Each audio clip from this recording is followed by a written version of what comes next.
Hello students, आज हम solve करने वाले हैं प्रैक्टिस सेट 29 के वर्ड प्रॉब्लम सॉल्व करेंगे। प्रैक्टिस सेट 29 के वर्ड प्रॉब्लम को हम यूनिटरी मेथड से सॉल्व करेंगे। आपके टेक्स्ट बुक में देख सकते हैं आप हमें दिया हुआ है यूनिटरी मेथड। एक एग्जाम्पल लेके हम यूनिटरी मेथड को समझेंगे, फिर हम ये प्रैक्टिस सेट सॉल्व करेंगे। सो यहाँ पर हम एक एग्जाम्पल ले लेते हैं। सपोज हमने 15 पेंसिल ली है। 15 पेंसिल का कॉस्ट है 180 रुपीज़।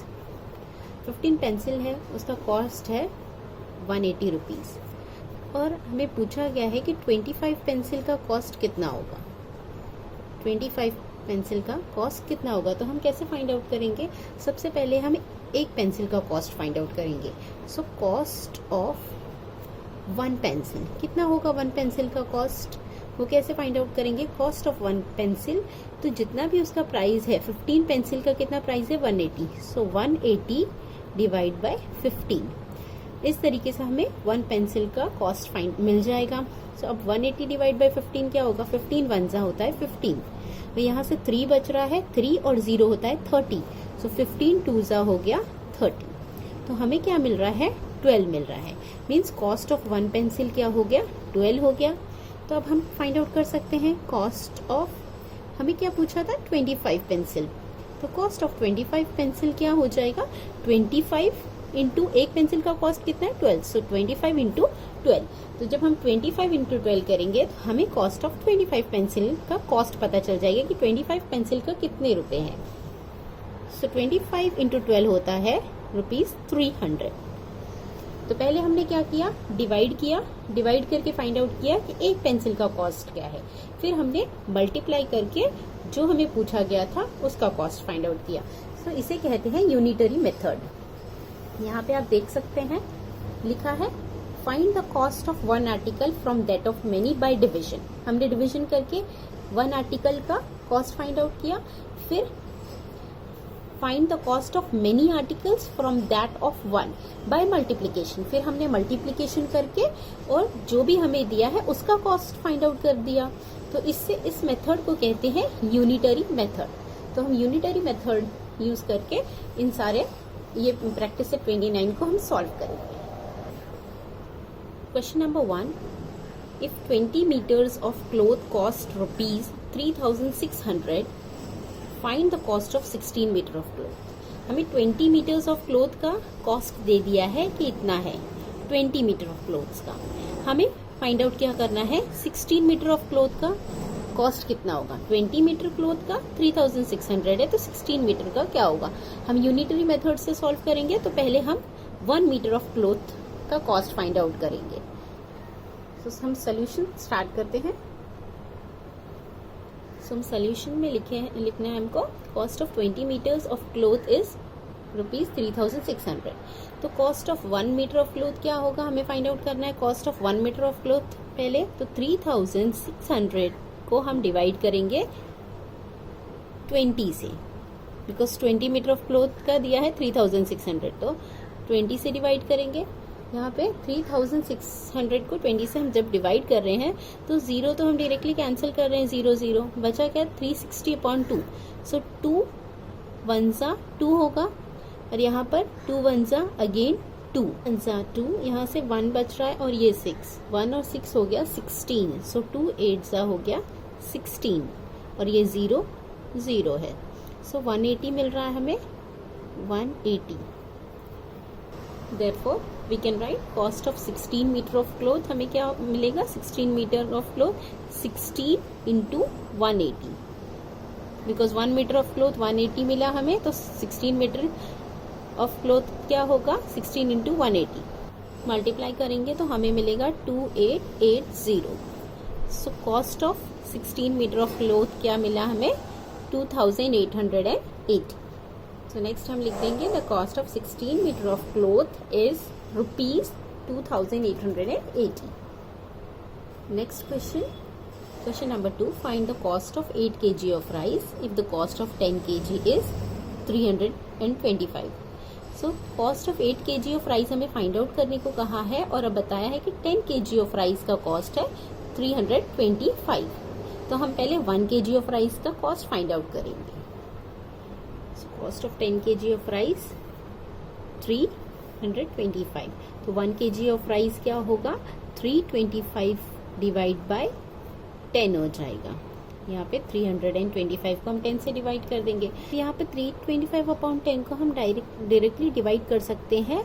हम 10 है, 10 में एक जीरो है, तो अगर एक जीरो है तो यहाँ पर 325, अगर डिनोमिनेटर में एक जीरो है, 10 है, तो हमें एक डिजिट के पहले पॉइंट लगाना है, तो 32.5 हमें आंसर मिलेगा। तो ₹32.5। डिनोमिनेटर में एक जीरो है, 10 है, तो एक डिजिट के पहले हमें पॉइंट लगाना है, यही आंसर हमें आएगा। अगर हम डिवाइड भी करेंगे साइड में तो हमें यही आंसर मिलेगा। नेक्स्ट क्या करेंगे, हमें cost of 1 kg of rice मिल गया। Cost of 1 kg of rice क्या है, 32.5। So cost of 1 kg of rice मिल गया, तो हम 8 kg of rice find out कर सकते हैं। हमें क्या फाइंड आउट करने को कहा है, 8 kg of rice.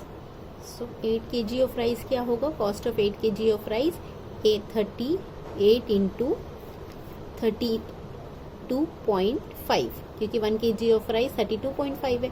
So 8 into 32.5। अभी हमें इसे मल्टीप्लाई करना है।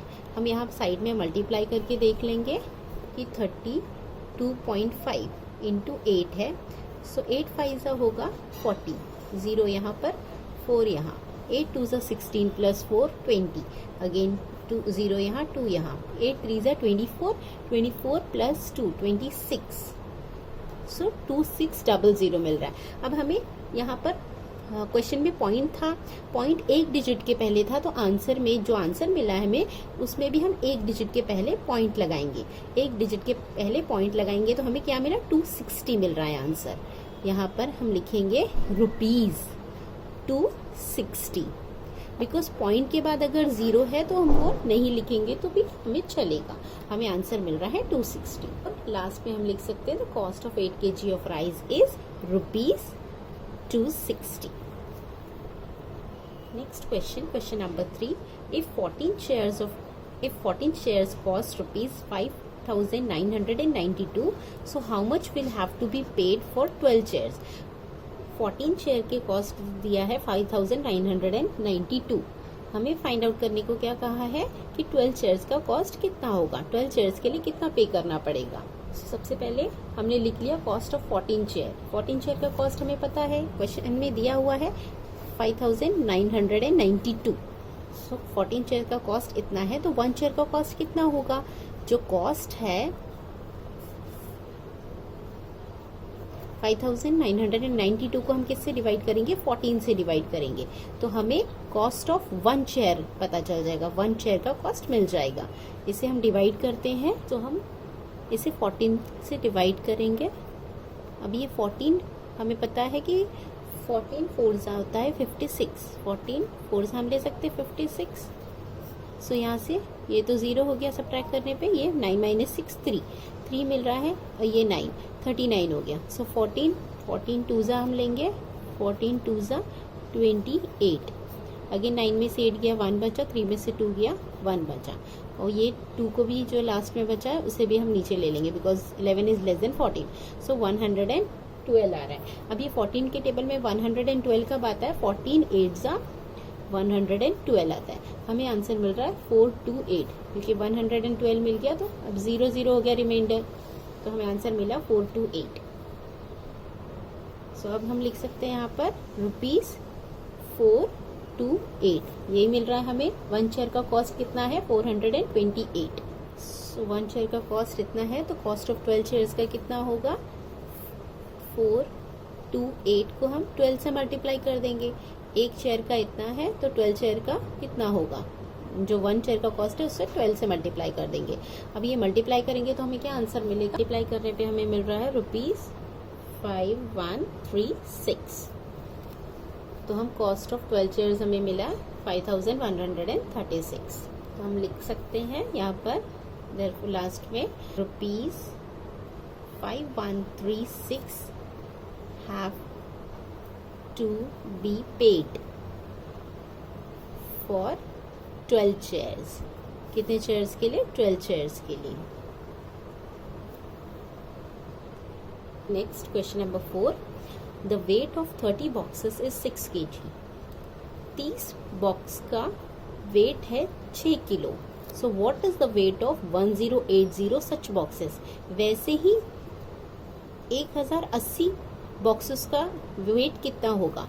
हमें सिर्फ 30 बॉक्सेस का वेट दिया है 6 kg. वैसे ही बॉक्स है, सेम बॉक्स है, बट कितने हैं 1080 है. तो 1080 बॉक्सेस का वेट कितना होगा ये हमें फाइंड आउट करना है. तो पहले हम 1 बॉक्स का वेट फाइंड आउट करेंगे. तो यहाँ पर देख सकते हैं आप ने लिख लिया है वेट ऑफ 30 बॉक्सेस क्या है 6 kg है. सो वेट ऑफ 30 बॉक्सेस 6 kg है. तो वेट ऑफ 1 बॉक्सेस क्या होगा 6/30. 6/30 हो गया. तो 1 बॉक्स का वेट हमें पता चल जाएगा. अब ये 6 से 30 डिवाइड होगा. 6 1 जा 6 होता है और 6 5 जा 30 होता है. कितना मिला हमें 1/5 kg. इसे हम फ्रैक्शन में हम इसे डेसिमल में भी लिख सकते हैं, लेकिन हम डेसिमल में नहीं लिखेंगे, यहाँ पे स्टॉप कर देंगे तो इजी होगा कैलकुलेशन करने में. सो 1/5 kg मिला हमें 1 बॉक्स का weight. So weight of 1080 boxes का क्या होगा वेट. तो हम 1080 इंटू 1 बॉक्स का वेट है उससे मल्टीप्लाई करेंगे 1/5. ये 5 से हम डिवाइड करेंगे. 5 1 जा 5, यहाँ पे 5 2 जा 10, 5 2 जा 10, अगेन 8 है ये, तो 5 1 जा 5. यहाँ से कितना बच रहा है 3 बच रहा है ये 8 में से 3 और ये 0 30. तो 5 6 जा हो गया 30. हमें मिल रहा है 216 इंटू 1. 216 इंटू 1 होगा अगेन 216 ही होगा. तो यहाँ पे हमें मिल रहा है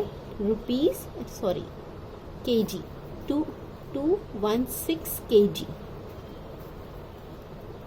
1080 बॉक्सेस का वेट कितना मिला 260 kg. So therefore we can say that the weight of 1080 boxes is 216 kg. Next question number 5. A car traveling at a uniform speed covers a distance of 165 km in 3 hours. At the same speed, how long will it take to cover a distance of 330 km? अब एक car है जो uniform same speed पे चल रही है, तो उसने 3 घंटे में 165 किलोमीटर कवर किया. 3 घंटे में वो कितना डिस्टेंस कवर कर रही है 165 किलोमीटर. हमें ये इन्फॉर्मेशन दी है और हमें उस इन्फॉर्मेशन को यूज करके हमें ये बताना है कि 330 किलोमीटर वो कार सेम स्पीड पे चलेगी, तो 330 किलोमीटर डिस्टेंस वो कितने घंटे में कवर करेगी, कितना देर लगाएगी कि वो 330 किलोमीटर कवर करे, मतलब कितने घंटे में वो 330 किलोमीटर कवर करेगी. नेक्स्ट क्वेश्चन दिया है, पूछा है हमें how far will it travel in 8 hours. अब यहाँ पर पूछा है कि अगर वो वही सेम स्पीड से 8 घंटे चलेगी तो कितना डिस्टेंस कवर करेगी. यहाँ पर अभी घंटा दे दिया है और कितना डिस्टेंस कवर करेगी ये फाइंड आउट करना है. और फर्स्ट क्वेश्चन में हमें डिस्टेंस दिया है और कितना घंटा लेगी वो उतना डिस्टेंस कवर करने के लिए ये पूछा है. फर्स्ट ऑफ ऑल सबसे पहले हमें क्या करना है, स्पीड का फॉर्मूला लिखना है. Speed equals to distance upon time. हमें पता है स्पीड का फॉर्मूला क्या है, speed and distance upon time. तो the car travels 165 kilometre in 3 hours. 3 hours में उसने कवर किया है 165 किलोमीटर. तो 1 आवर में कितना कवर करेगी हमें कैसे फाइंड आउट करना है, डिस्टेंस अपॉन टाइम. तो 1 आवर में डिस्टेंस क्या है 165 किलोमीटर है, अपॉन टाइम क्या है 3. तो 165 डिवाइड बाई 3 हमें क्या मिलेगा 165 डिवाइड बाई 3. ये 3 से हम कैंसिल करेंगे. 3 5 जा 15 होता है. 3 5 जा 15. यहाँ से 16 में से 1 बच रहा है और यहाँ पर है 5. 1 5 अगेन 15 होगा और 3 5 जा अगेन 15 कैंसिल कर सकते हैं. तो हमें मिल रहा है 55 किलोमीटर. तो इन 1 आवर कार ट्रेवल्स 55 किलोमीटर. तो 1 घंटे में वो कितना किलोमीटर कवर कर रही है 55 किलोमीटर कवर कर रही है. तो उसकी स्पीड क्या हुई, therefore we can write the speed of the car is 55 kilometer per hour. So the car travels 1 hour to cover 55 kilometer. Cover distance 55 kilometre cover करने के लिए उसे 1 आवर चलना पड़ता है कार को. So to cover a distance of 330 kilometre. 330 kilometre cover करने के लिए उसे कितना घंटा चलना पड़ेगा, तो हमें क्या करना है, यहाँ पर डिवाइड करना होगा 330 को 330 अपॉन 55। 330 को 55 से डिवाइड करेंगे तो हमें पता चल जाएगा कि कितना घंटा उसे चलना पड़ेगा सो दैट वो कार कंप्लीट कर पाए 330 किलोमीटर। यहाँ पर हमने डिवाइड करेंगे, 11 से डिवाइड होगा, 11 5 ज़ा 55, 11 3 ज़ा 33, 11 30 ज़ा 33, 0 एज इट इज। यहाँ पे 30/5 आया, अगेन 5 से डिवाइड होगा, 5 6 ज़ा 30, 5 6 ज़ा 30, तो हमें क्या मिल रहा है, 6 आवर मिल रहा है। 6 आवर्स में वो कंप्लीट करेगी 330 किलोमीटर। 6 घंटे जब चलेगी 330 किलोमीटर कवर कर पाएगी। नेक्स्ट क्वेश्चन पूछा था, how far will it travel in 8 hours, 8 घंटे में कितना डिस्टेंस वो कवर करेगी। इसके लिए अभी क्वेश्चन नंबर बी के लिए हम करेंगे, the car travels 55 kilometre in 1 hour. 1 घंटे में 55 किलोमीटर्स ट्रेवल कर रही है तो 8 घंटे में कितना करेगी, 55 इंटू 8। तो यहाँ पर हम लिखेंगे 55 इंटू 8, बिकॉज 1 घंटे में 55 किलोमीटर, तो 8 घंटे में 55 इंटू 8। तो 55 को 8 से मल्टीप्लाई करेंगे तो हमें क्या मिलेगा, 8 5 ज़ा 40, सो 0 यहाँ पर, 4 इधर, अगेन 8 5 ज़ा 40, 40 प्लस 4 44, 440 किलोमीटर कवर करेगी 8 आवर्स में। फाइनल आंसर में हम लिखेंगे, the car will take 6 hours to cover a distance of 330 kilometre. और नेक्स्ट था, the car will travel 440 kilometre in 8 hours. 8 hours में वो 440 किलोमीटर ट्रेवल करेगी।